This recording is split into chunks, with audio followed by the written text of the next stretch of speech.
사도행전 7장은 성도님들 잘 아시다시피 스테반이 마지막으로 죽기 전에 했던 그 설교의 일부인데요. 7장 38절을 함께 읽도록 하겠습니다. 시작. 신의 산에서 말하던 그 천사와 우리 조상들과 함께 광야 교회에 있었고 또 살아있는 말씀을 받아 우리에게 주던 자가 이 사람이라.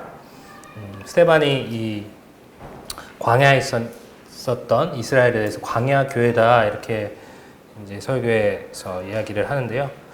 많은 분들이 그때 있었던 그 이스라엘 백성들이 교회다라고 이야기를 이제 하지는 않죠. 교회의 시작은 오순절 때 성령께서 이렇게 강림하실 때 이후를 이제 교회의 시작이라고 보시기 때문에 이때를 교회라고 하지 않지만 이 스테반이 광야 교회다라고 이렇게 이야기한 것을 볼 때 그 광야에 있었던 이스라엘을 잘 살펴보면 우리가 교회 가운데 우리가 받아야 될 교훈들이 많이 있을 거다라는 생각이 들어서 이 광야에 있었던 이스라엘을 통해서 우리 교회가 받아야 될 교훈에 대해서 함께 교제하기를 원합니다.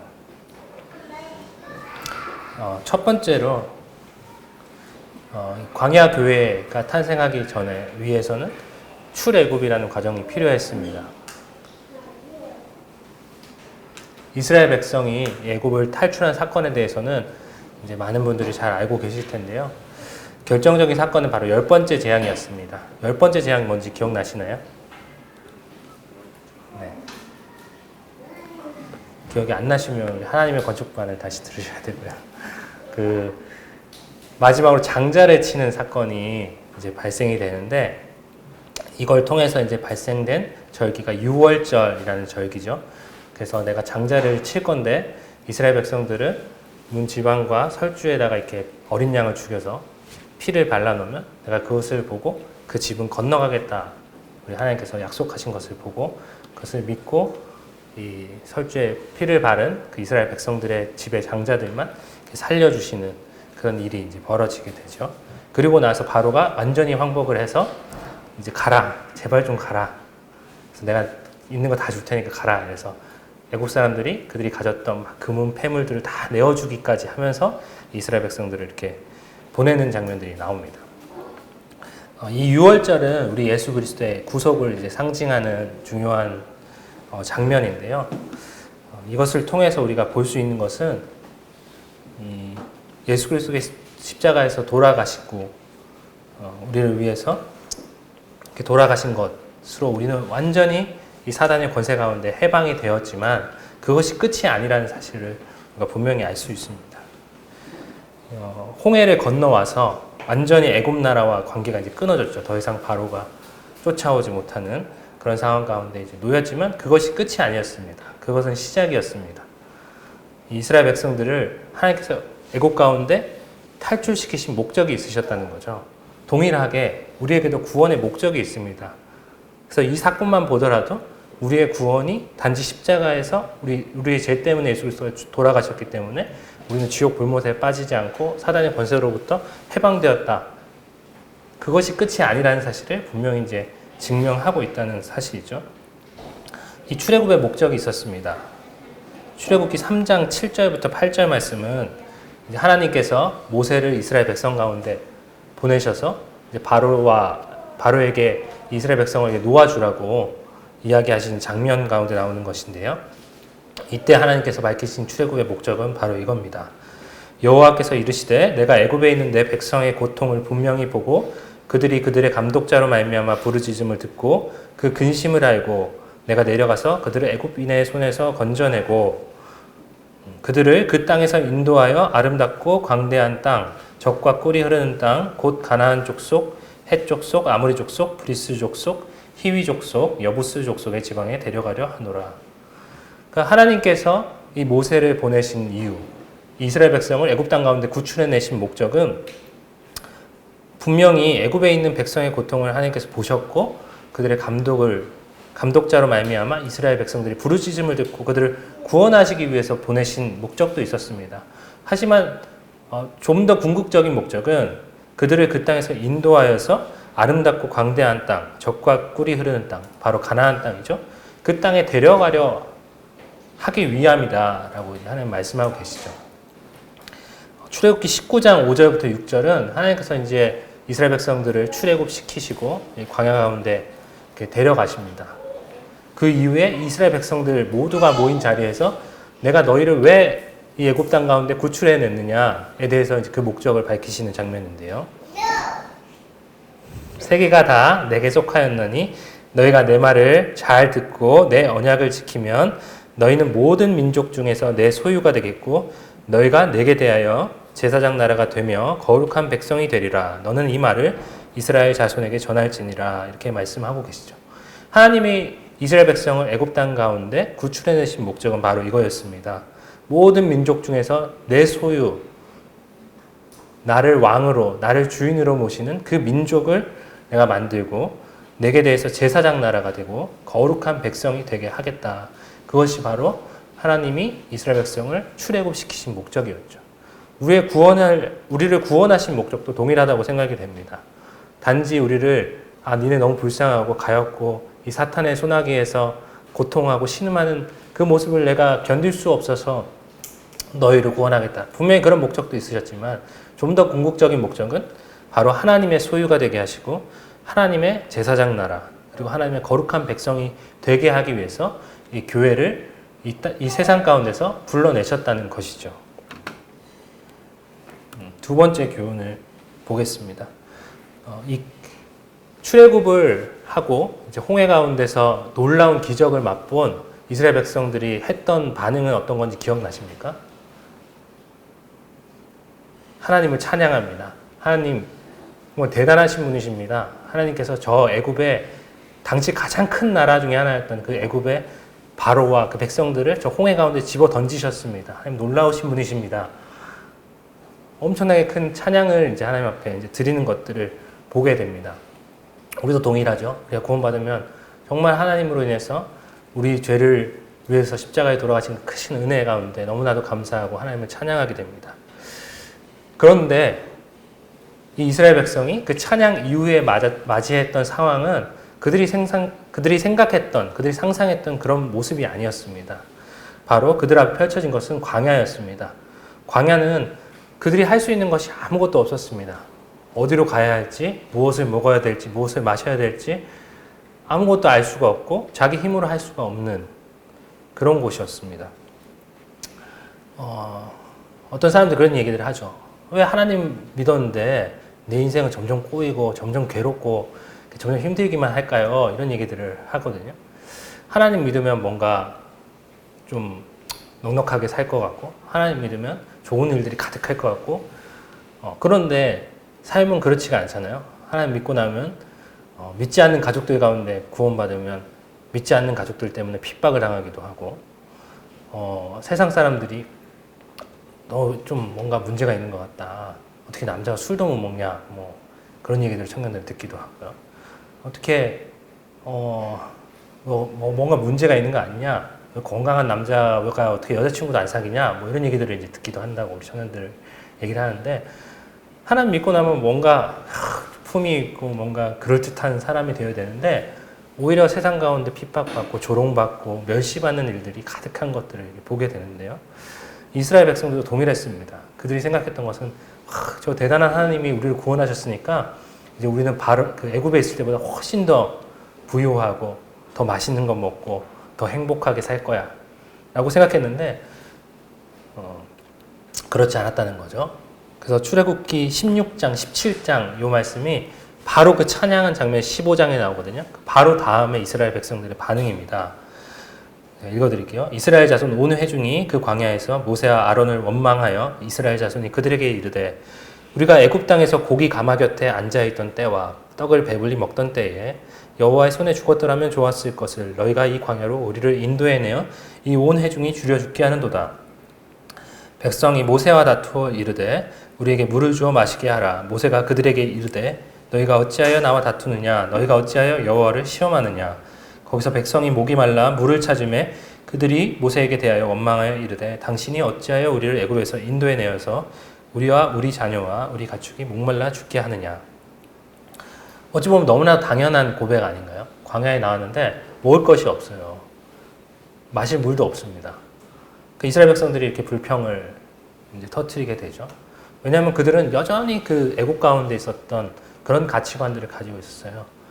애국에 있을 때는 적당히 상사들 비위를 맞춰주면, 이집트인들의 비위를 맞춰주면 좀 덜 고된 일을 하고, 때로 가끔 고기 반찬도 먹고 물도 먹을 수 있고. 근데 이곳에서는 내 힘으로 할 수 있는 것이 아무것도 없습니다. 어디로 가야 될지도 몰라요. 그들은 400년 동안 애국 가운데 있었던 사람들입니다. 그들이 광야 가운데 던져졌는데 어떻게 가나안 땅에 가야 되는지 알지도 못했고, 그곳은 먹을 물이 없는 곳이잖아요. 사막이니까. 그리고 뭐 농사를 지을 수도 없고, 그들이 데리고 나간 가축들을 다 잡아먹으면 그들의 결말이 뻔한 곳인데, 우리의 인생이 참 이와 같다고 생각이 듭니다. 구원받은 이후에 우리가 여전히 내 힘으로 인생을 살아가 보려고 하면 이런 불평불만만 나오는 괴로운 인생이 되겠죠. 우리가 거듭났는데도 불구하고 내 힘으로 내 삶을 경영하려고 하면 이스라엘 백성들처럼 괴롭고, 하나님 왜 나한테만 이러십니까? 왜 나는 맨날 이렇게 재수가 없습니까? 이런 고백, 하나님한테 불평하고, 그런 것들이 이제 당연하지만, 하나님께서 이 광야 가운데 가르치고 싶으셨던 것은 내가 너를 도와야 한다.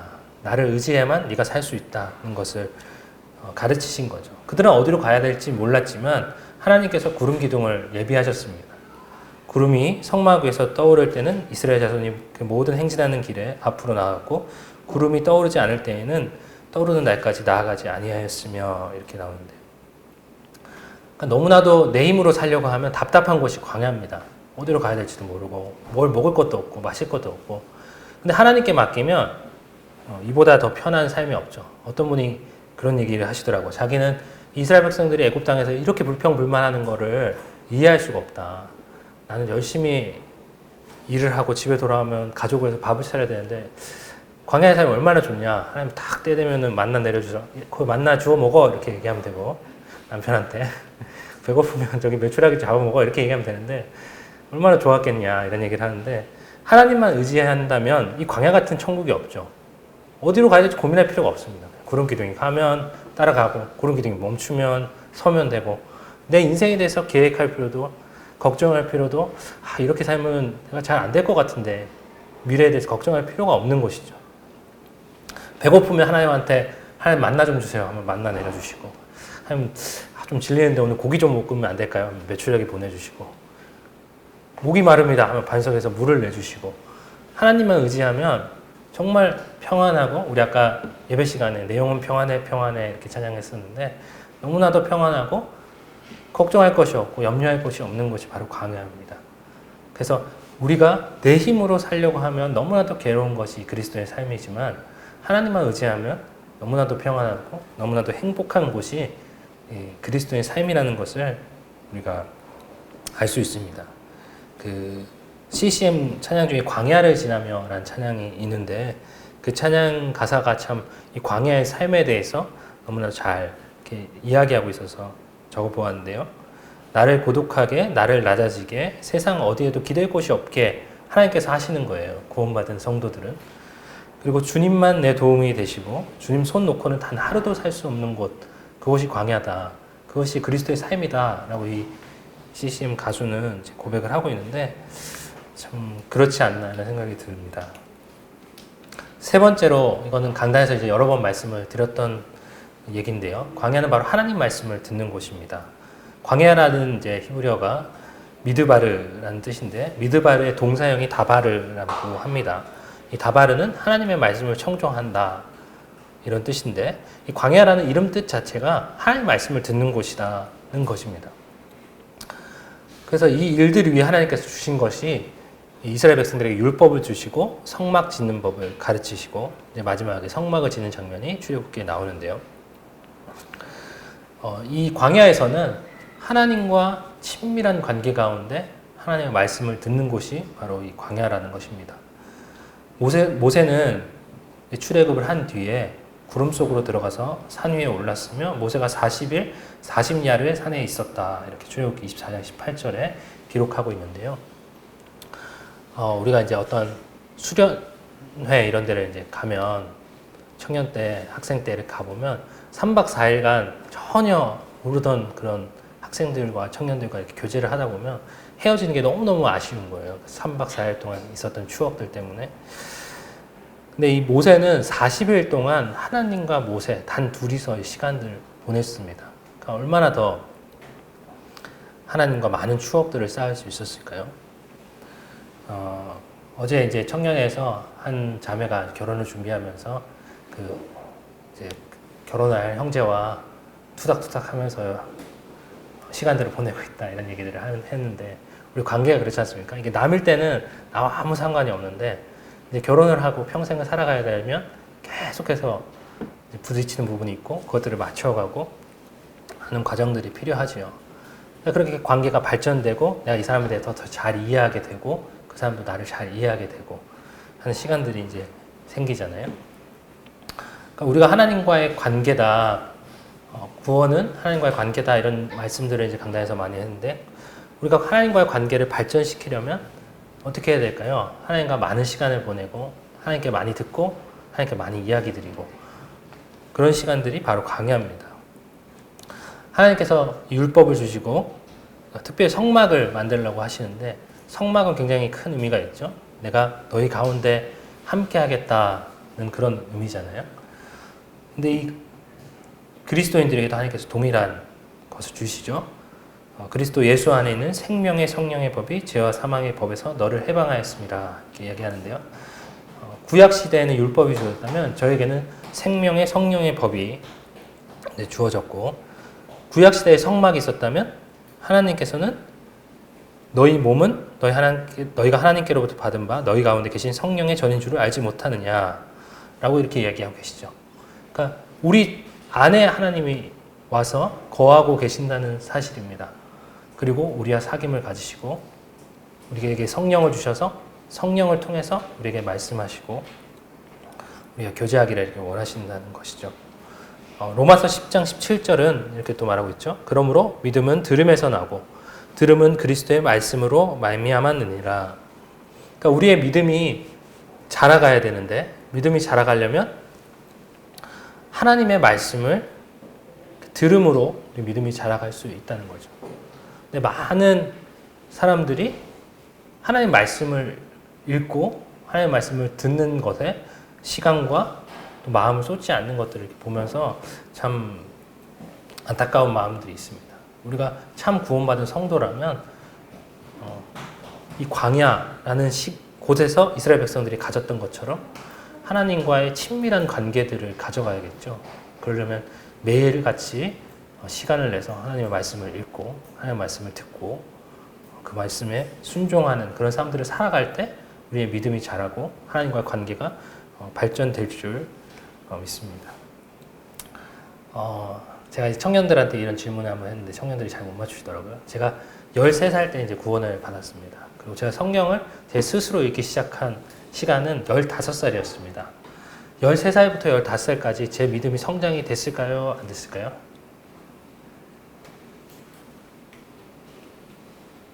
어려우신가요? 제가 구원받은 시간은 13살이었습니다. 제가 말씀을 읽은 시간은 15살이었습니다. 이 2년의 시간, 하나님과 관계가 발전이 됐을까요? 안 됐을까요? 어려우신가요? 믿음이 성장했습니다. 어떻게 성장했을까요? 분명히 성경은 믿음은 들음에서 나고 들음은 그리스도의 말씀으로 말미암는다고 했는데 그리스도의 말씀을 안 읽었는데 어떻게 성장이 됐을까요? 네? 많은 성도님들이 해주신 그 말씀들을 통해서 제 믿음이 성장할 수 있었습니다. 수요 집회에서 또 주일학교에서 또 학생부에서 주일 말씀을 통해서 또 그때는 교회마다 특별 집회들이 많았어요. 그래서 특별 집회들을 쫓아다니면서 들었던 말씀인데 요즘은 더 좋잖아요. 우리가 발을 쫓아다니지 않아도 유튜브에도 말씀들이 풍성히 나오고 그래서 그런데 우리가 시간을 많이 들이면 당연히 우리가 하나님 앞에 개인적으로 또 말씀을 읽는 시간들도 필요하지만 그러기가 어려우시다면 이 강단에서 들려지는 말씀들 또 수요 집회 때 우리 같이 교제하면서 하는 말씀들 또 가정교회에서 들려지는 말씀들 그리고 이 말씀을 좀 강조해달라고 형제님들이 부탁하셨는데 밴드에서 형제님들이 본인이 묵상하신 것들을 이렇게 나누고 있습니다. 근데 그것들을 많은 성도님들이 보지 않아서 안타깝다는 얘기를 하셨는데 그 밴드에 올라오는 말씀들도 성도님들이 함께 보시고 그걸 통해서 또 말씀의 양분들을 얻을 수 있겠죠. 그래서 당연히 개인적으로 하나님과 관계 가운데 말씀을 읽어가는 것들은 성도님들이 시간과 또 마음을 들이셔야겠지만 그것과 동일하게 또 다른 사람들로부터 하시는 그 말씀들에 귀 기울이시면 좋을 것 같습니다.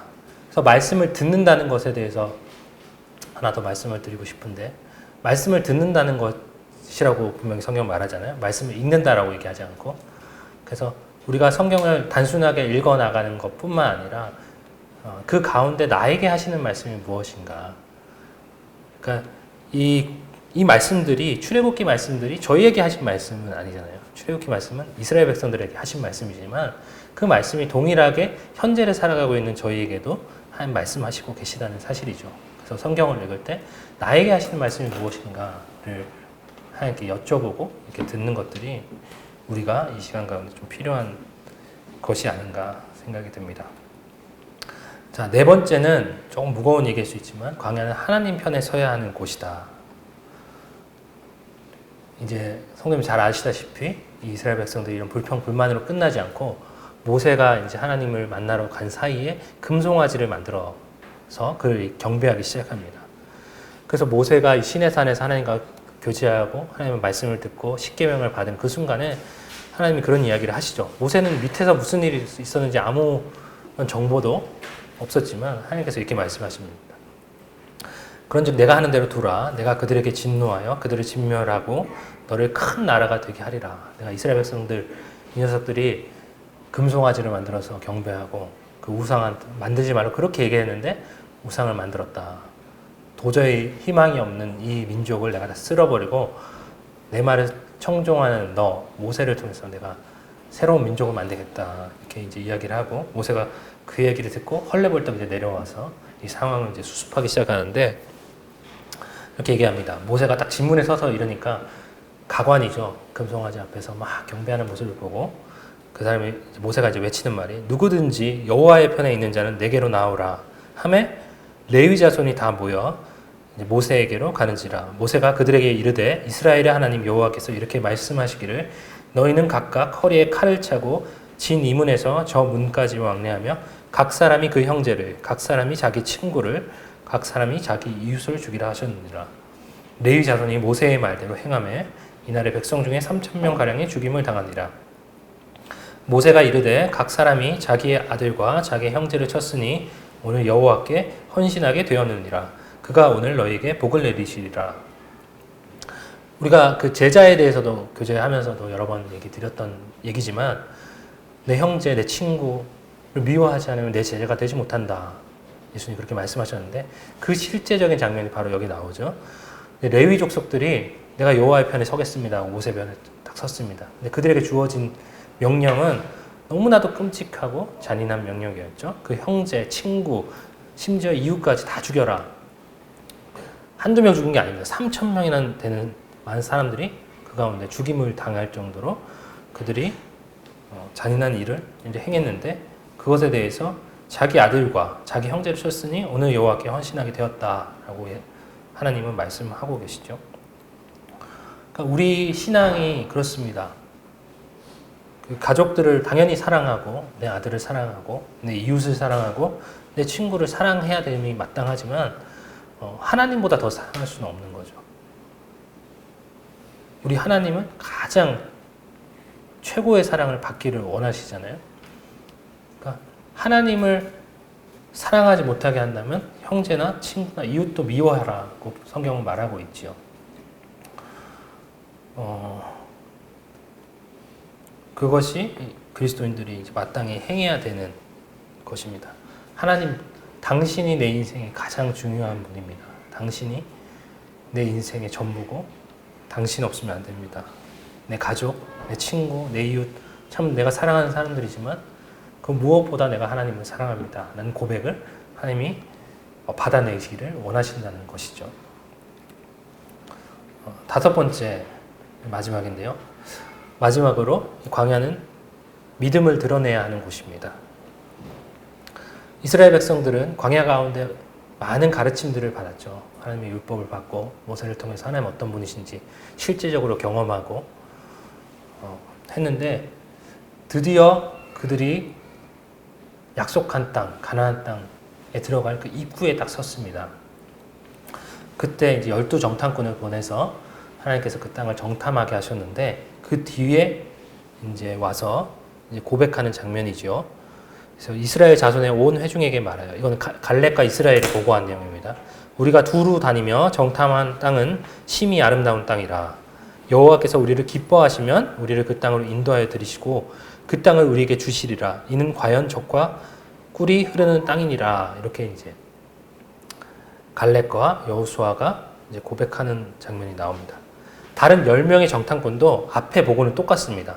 우리가 두루 다니며 정탐한 땅은 심히 아름다운 땅이다. 하지만 그들은 안악 자손이고 우리는 그들을 보기에 메뚜기와 같은 존재이기 때문에 우리가 절대로 그들을 이길 수 없다. 우리가 광야 가운데 죽을 수는 없다. 다시 새로운 지도자를 세워서 애굽으로 돌아가자. 그런 일을 벌이거든요. 그러니까 이 딱 믿음의 결단 가운데 놓였을 때 그들의 마음 가운데 가지고 있었던 믿음이 나타나게 되는 거죠. 우리가 그동안은 하나님 찬양합니다. 하나님 사랑합니다. 이렇게 고백하지만 어떤 딱 중요한 문제 앞에 놓였을 때 우리의 믿음을 보여야 하는 곳이 바로 이 광야, 또 우리 그리스도의 삶이라는 것을 볼 수 있습니다. 하나님의 평가는 이렇습니다. 여분네 아들 갈렙과 눈의 아들 여호수아 외에는 내가 맹세하여 너에게 살게 하리라 한 땅에 결단코 들어가지 못하리라. 당시에 이스라엘 백성들이 장정만 60만 명, 전체 인구 한 200만 명 정도 되었다고 알려져 있죠. 200만 명 중에 딱 2명만 이 약속된 땅에 들어갈 수 있었습니다. 신약에서 동일하게 하나님 말씀을 하고 계시는데요. 야고보서 2장 17절 18절에 이와 같이 행함이 없는 믿음은 그 자체가 죽은 것이라. 어떤 사람은 말하기를 너는 믿음이 있고 나는 행함이 있으니 행함이 없는 내 믿음을 내게 보이라. 나는 행함으로 내 믿음을 내게 보이리라 하니라. 그래서 행함이 없는 믿음은 죽은 것이다. 이렇게 이야기를 하고 있죠. 근데 우리가 이제 율법주의라는 그 말에 너무 갇혀서 이 행함을 굉장히 부정하게 생각하는 경향들이 있는 것 같습니다. 근데 율법주의는 이겁니다. 믿음이 없는 행함. 그것이 율법주의죠. 바리새인들이 했던 것처럼 하나님은 믿음은 없지만 내가 이렇게 열심히 행하고 있으니까 믿음이 있는 거 아니야? 라고 얘기를 하는 거죠. 근데 믿음이 없는 행함은 의미가 없는 것이죠. 근데 반대로 행함이 없는 믿음도 그 자체가 죽은 것이다 라고 성경은 말하고 있죠. 그래서 우리가 행해야 되는 것은 믿음이 있는 행함, 행함이 있는 믿음인 것이죠. 그래서 이 행함을 통해서 우리의 믿음을 증명해내고 보여줘야 합니다. 하나님께서 우리를 불러내신 목적이 제사장 나라가 되게 하겠다라고 아까 얘기했던 것 기억나시죠? 그래서 우리가 우리 행함으로 우리가 믿음이 있음을 보여야 그 사람들이 정말 하나님이 살아 계시는구나. 저 사람이 저렇게 사는 거 보니까 정말 저 사람을 보면 참 가난하고 힘들고 어려운 것 같은데 참 평안하고 그 기쁨이 넘치고 저 사람을 보니까 참 하나님 있는 것 같네. 우리의 삶을 통해서 우리 하나님을 증명해내고 하나님이 정말 살아계시고 만유의 주인이시라는 것을 증명해야 되는 것이 또 우리에게 주어진 사명이 아닌가 생각이 듭니다. 마지막으로 말씀을 맺겠습니다. 출애굽 경로인데요.